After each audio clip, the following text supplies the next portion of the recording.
dominant gangs in Los Angeles. And since that time, some members of both gangs have looked for new ways to redirect their energy. And as Mary Major Jack shows us, they're turning their frustrations into money. Bangin' on Wax is an album containing the redirected energies of members of the Bloods and the Crips, two violent rival Los Angeles gangs. The idea was to have the gang members deal with their differences verbally instead of physically and create some honest income. A lot of them got killed as a result of that record, though. On both sides. So that record caused a lot of murders? A lot of murders. Girls, guys, yeah. First day we put it together, everybody in their relationship said, hey, could you come down to the studio? So they did. We not knowing what part of the barrels of South Central that the Crips and Bloods was gonna come from. And everyone came with Tech 9s, AKs, 357s you could think of, but we in trench coats and heavy coat cover up, you know. In 1993, the Bloods and Crips shocked Los Angeles by recording Bangin' on Wax, a project meant to turn gang war into music. We're trying to show them that we can come together, make a record, and show positive issues, and at the same time, prove that we have talents, other than just pulling triggers and doing whatever. The album went gold, climbing to 86 on Billboard. But for many of its own members, the story ended in tragedy. AWOL was killed by police, Big Freeze gunned down, B Brazy ambushed, Peanut 2 shot 17 times, and Lil Laniac Sue murdered with his daughter. Fellow contributors like Spider, OG Mad Eye, and Bloody Mary also lost their lives, leaving a dark legacy behind. Me, Lil Hawk, B Brazy, Laniac, man, and Spider, Bloody Mary, all of them are gone. Except me, all of them are gone. Now here is how it all began. The year was 1993, and Los Angeles was caught in a cycle of violence. The Bloods and the Crips were locked in a war of constant retaliation, with the streets of Compton, Watts, Long Beach, and Inglewood carrying the weight of years of conflict. In the middle of this unrest, a new idea began to take shape, an idea that would take gang voices from the street corners to the recording studio. The result would be the project known as Bangin' on Wax. Bloods is on one side, the Crips is on one side. We're looking at each other. Some of us know each other, some of us don't.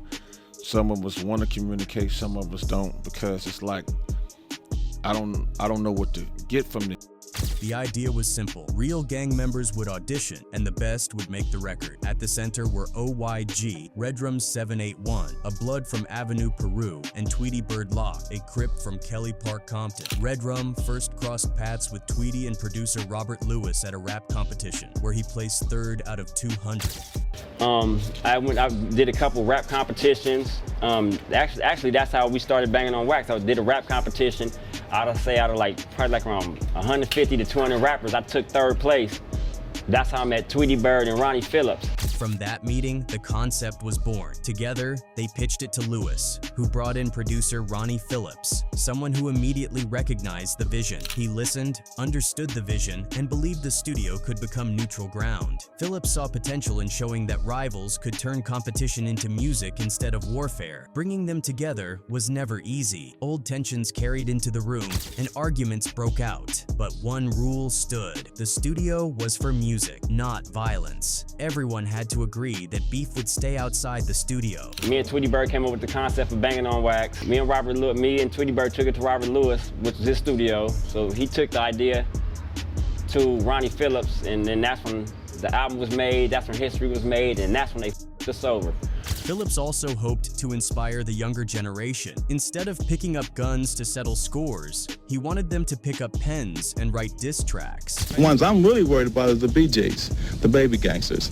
And once they realize, hey man, instead of me picking up my 9 to shoot you, I'd rather pick up an 8 pen and write a diss rhyme. You know, that's basically what it's all about. Eventually, 16 members from both sides signed on. They left weapons at the door and poured their stories into the microphone. Red is the color identified with the Bloods. The Crips wear blue.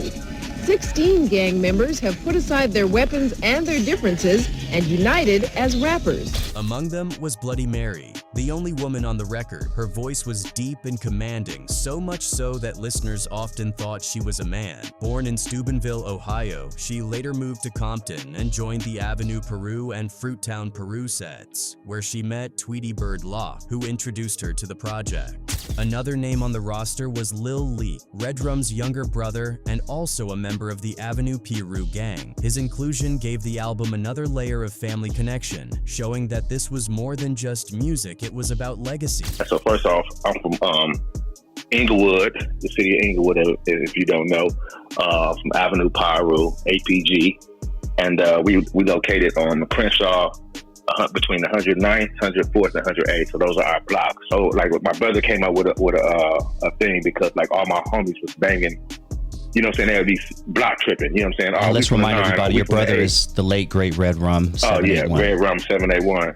For Ronnie Phillips, it was something bigger. He would later say in an interview, "I don't see Bloods and Crips, I see my brothers." His belief was simple. If you could get them to stop fighting and show them how to make real money through music, you could change lives. I mean, I don't look at them as being Bloods or Crips. I look at them as being my brother. Once we understood that, we started a relationship. And once you start a relationship, then you can work together. Then you become business partners. Then you can grow, become producers, actors, whatever.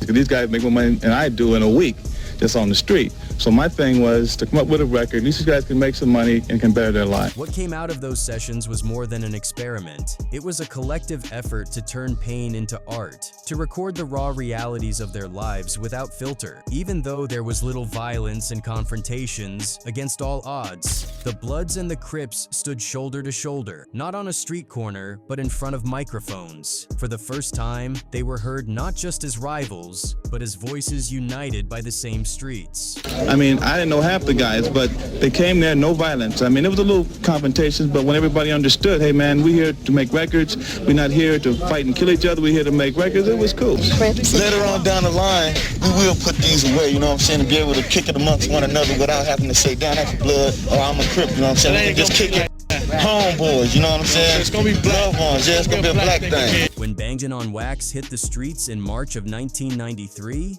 it was more than just another rap release. This was an album created by people who were living the life others only rapped about, and the response showed just how much it resonated. Against every expectation, the project climbed to number 86 on the Billboard 200 chart and went gold, selling more than 500,000 copies. For a moment, it seemed that a truce forged in music had captured the attention of both the streets and the wider music industry. The album carried weight because of its authenticity. Songs like Bangin' on Wax, Crip, Crip, Crip, and Steady Dippin' reflected real experiences, told in the raw voices of people directly involved in the conflicts shaping Los Angeles. These weren't studio stories polished for radio, they were harsh reflections of daily life. Yet, the project also had moments that surprised listeners. Piru Love, for example, became one of the standout tracks. Its smooth, melodic hook sung by Faux Clips Eclipse, a Crip was an unexpected collaboration. The fact that a Crip had sung on what became an anthem for the Bloods was not only unusual, but symbolized the fragile unity the project had managed to create within the studio walls. The album's reach grew with its visuals. Music videos for Bangin' on Wax, Piru Love, and Steady Dippin' played on television, showing the faces and energy behind the lyrics. These visuals carried the movement to a national audience. Steady Dippin', performed by the Crip collective Underworld Connection, even featured DJ Battlecat, one of the most respected figures in West Coast hip-hop. Another striking moment came with the debut of Sin Law, the masked Crip, whose mysterious appearance left a lasting impression. AWOL, a member of the Kelly Park Compton Crips, stood out as well. Not only did he contribute more lyrics than anyone else across the Bangin' on Wax projects, but his video performances on tracks like Bangin' on Wax and G's and Locks established him as one of the most recognized members of the collective.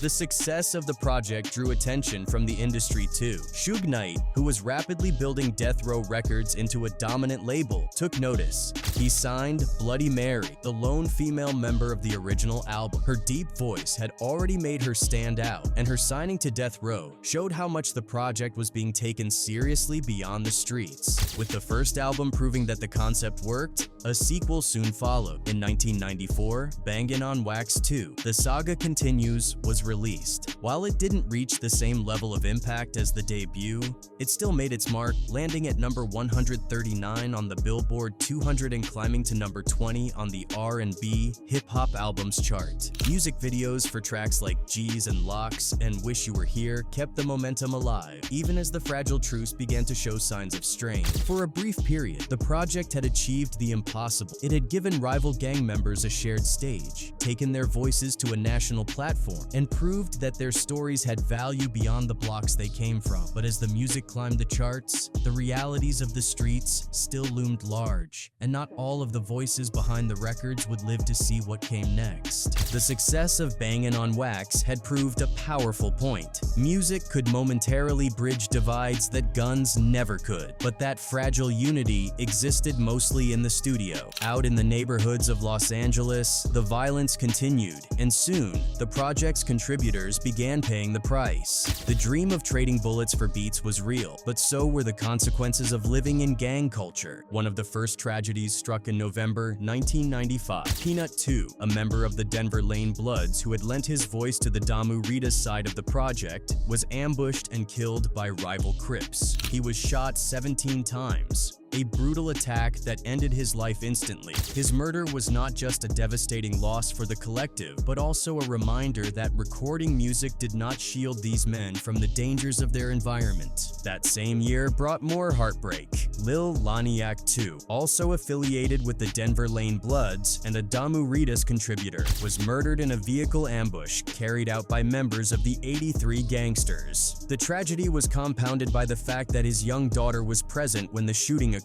The loss was not just to the music, but to a family forever scarred by the violence. The wave of losses continued into 1996. Tiptoe, a Crenshaw Mafia blood and part of the Damu Ridas, was murdered by a member of the neighborhood Peru gang. Now, the Crip side also faced heavy losses. AWOL, born Donald Stallworth, who we mentioned earlier as one of the most recognized members of the nationwide Rip Ridaz, was killed on June 4, 1997. Not in a gang shootout, but by a police officer in Oceanside, California. His death struck hard among his peers. Close friends like Gangsta Bone and BG Scarface mourned him publicly, with Gangsta Bone even recording a tribute track in his honor. The decade closed with yet another tragedy. On December 25, 1999, Big Freeze, real name Layson Kennard, a Watts Franklin Square Crip and a member of the nationwide Rip Ridaz, was shot and killed on Christmas Day. The timing made the loss especially painful.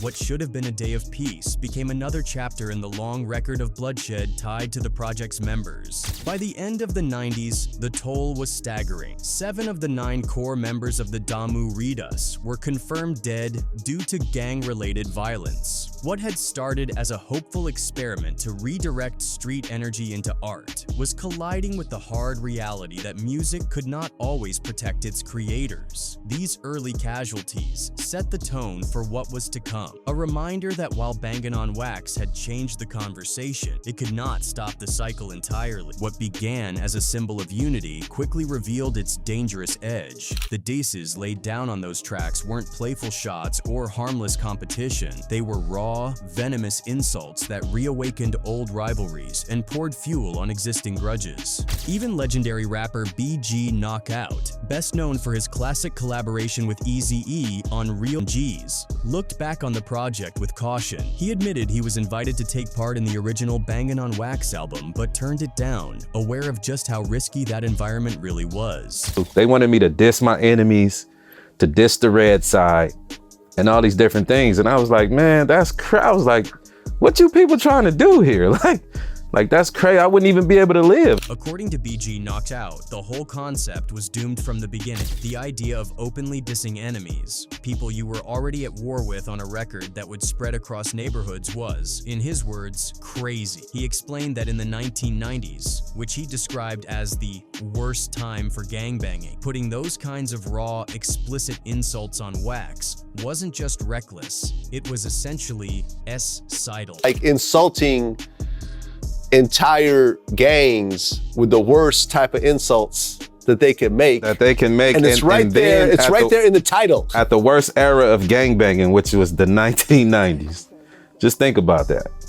That was side pretty much, you know? The tragedies that struck the first wave of Bangin on Wax artists in the mid-1990s were only the beginning. As the years rolled on, more voices from the project were silenced. In 2000, the violence reached another turning point. Spider, also known as SP, a Crenshaw Mafia blood who had been part of the Damu Ridas, was attending a block party in Watts. What should have been a community celebration quickly turned deadly when members of the Rollin' 60s Crips opened fire. Spider was killed at the scene and the party ended in chaos. Not long afterward, another blow came. OG Mad Eye, also from the Crenshaw Mafia Bloods and a contributor to the Damu Ridas, was killed in a drive-by shooting. The pain was doubled when his brother, Lil Mad Eye, lost his life in the same attack. Two brothers gone in one violent moment. This was the kind of loss that rippled through families and neighborhoods, leaving wounds that could never fully heal. By the early 2000s, B. Brazy had become one of the most recognized names linked to the Damu Ridas. Born Bruce Parrish and a Denver Lane blood, he was considered the standout of the collective, admired not just for his lyrics, but also for his charisma. We get ours by death, huh? How we get ours? Basically,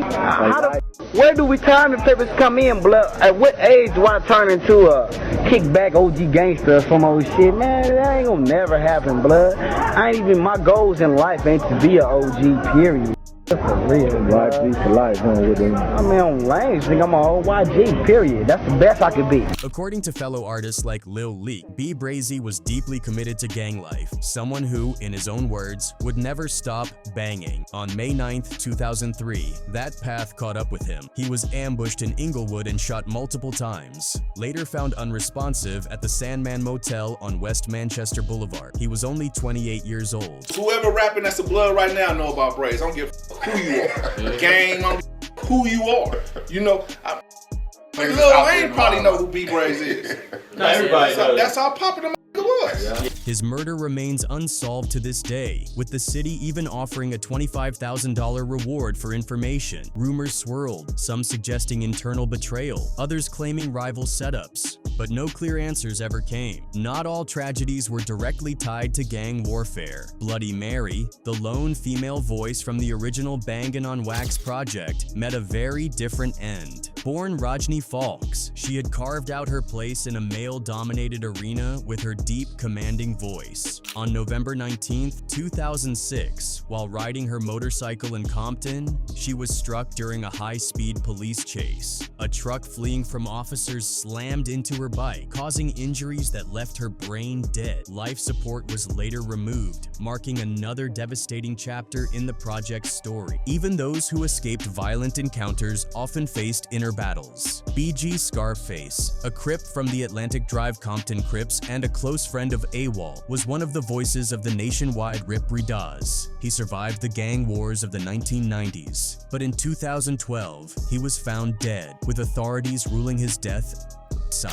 The pattern became painfully clear. Funerals piled up year after year. Lil Leak, who had watched the rise and fall of so many peers, recalled a time when he was attending a service every year, sometimes multiple in a row. By his count, he had lost at least 30 friends from the Avenue Peru gang and around 20 more from the Crenshaw Mafia, most to violence, some to prison, and a few to illness. The streets demanded their price, and Bangin on Wax, though it gave voice to the unheard, could not shield its creators from that reality. The dream that music could replace the gun was powerful, but in the concrete jungle of Los Angeles, survival was never guaranteed. By the early 2000s, Bangin on Wax was no longer an active project, but its impact continued to echo in Los Angeles. Many of the surviving members tried to carve their own lanes in music, hustling to stay relevant in an industry that was rapidly changing. Others shifted their focus entirely, walking away from rap, but still carrying the weight of what they had been part of. For some, the end of Bangin on Wax marked the start of solo ambitions. Members like B. Brazy and Bloody Mary pursued careers that showcased their individuality beyond the group identity. B. Brazy, before his untimely death in 2003, had been working on solo material that leaned heavily on the raw stories of street life. His music reflected both his charisma and the intensity of a young man who never left the gang culture behind. Bloody Mary, with her distinct booming voice, pushed her craft further, making a name for herself as one of the few female rappers poised to hold her own in that era of West Coast gangsta rap. Lil Lee, one of the early voices of the project, kept moving forward as well. Though he was deeply tied to the Piru identity, he channeled his energy into not just music, but also mentoring. Over the years, Leak would speak about the heavy toll of gang culture, admitting that the funerals, betrayals, and prison sentences wore him down. Still, he held on to rap as a lifeline, a way to honor fallen friends and keep their memory alive. Others weren't as fortunate. The constant violence and the lure of the streets meant that many could not escape their old habits. For every member who tried to build on the momentum of Bangin' on Wax, there were others who ended up incarcerated or pulled back into neighborhood conflicts. Music was a chance, but it wasn't always enough to replace the survival instincts that had been built over years of gang life. Meanwhile, the broader rap scene in Los Angeles had shifted. By the mid-2000s, a new wave of artists like The Game was bringing gang affiliations back into the mainstream spotlight. Unlike Bangin' on Wax, which had directly brought Crips and Bloods into the studio together, this new wave leaned more on branding colors, sets, and stories that were marketed as part of an artist's image. For veterans of Bangin' on Wax, it was bittersweet. They had been pioneers in giving gangs a place in rap, but they watched as the industry capitalized on it, while many of them struggled to survive. Still, there were moments of recognition. Interviews and documentaries looking back on Bangin' on Wax began surfacing, often highlighting how groundbreaking the project was. Scholars, journalists, and hip-hop fans alike pointed out that what Ronnie Phillips orchestrated back in 1993 was more than a gimmick. It was a time capsule of Los Angeles during one of its most volatile eras. The music captured not just the bravado, but also the pain, frustration, and reality of life in neighborhoods torn apart by gang warfare. For the members still alive, that legacy was both a blessing and a burden. On one hand, they were part of something historic, a project that made it onto Billboard charts and etched its way into hip-hop history. On the other hand, the losses that followed reminded them of how fragile life was in the gang world. In the years that followed, the paths of the artists diverged. Some chasing music, others trying to settle into quieter lives. But whether they stayed in the industry or stepped away, the shadow of Bangin' on Wax followed them. It was the chapter of their lives that could never be erased, a reminder that they had once been part of something bigger than themselves, something that balanced on the line between hope and destruction.